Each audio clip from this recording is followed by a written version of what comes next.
એટલે આ બાળકને તમે જે કીધું કે શરૂઆતમાં જન્મ થયો ત્યારે દેખાતું નહોતું, એટલે શું થતું હતું એને?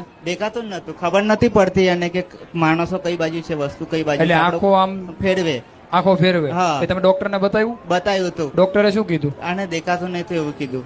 દેખાતું નથી. હા. તો એનો કોઈ ઈલાજ તો હશે ને? ઈલાજ તો નહીં, પછી એવું કીધું 2 વર્ષ પછી આવજો તો અમે નક્કી કરશો કે આનું શું કરવાનું છે. તો ત્યાર પછી મેં માતાજીની માનતા માની, તો પછી 1 મહિનામાં દેખાતું થઈ ગયું. એટલે પેલા એવું કીધું કે 2 વર્ષ પછી આવશો પછી નક્કી કરશું. નક્કી હજી કરશું. હા. પછી રિઝલ્ટ તો હજી કઈ નતું કીધું ને? ના ના ના. અને માતાજીની માનતા માની? હા, કોઈ માની. કયા માડીની?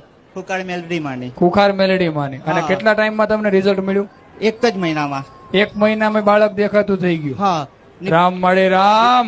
બીજો પડચો એવો મારી કે મેં પહેલા જ વખત આવ્યો હતો અને તેમાં એને બાઇક લઈને આવ્યો હતો એકલો, તો તારે એટલું જ મનમાં માન્યું હતું કે મારે 4 વ્હીલર આવી જાય, તો મારી 4 વ્હીલર આવી ગઈ ને આજે લઈને બી આવ્યો છું. વાહ.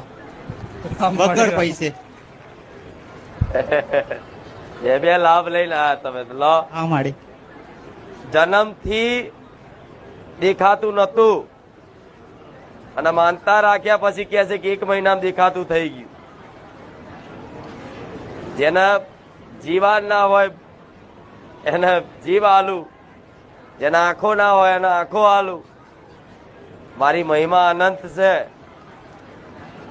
ને મારી બીજું કે મેં તમારા નામથી ચકલો ને ચણ માટે જ ખેતરમાં જુવાર વાવી છે. ચકલા ચણ ના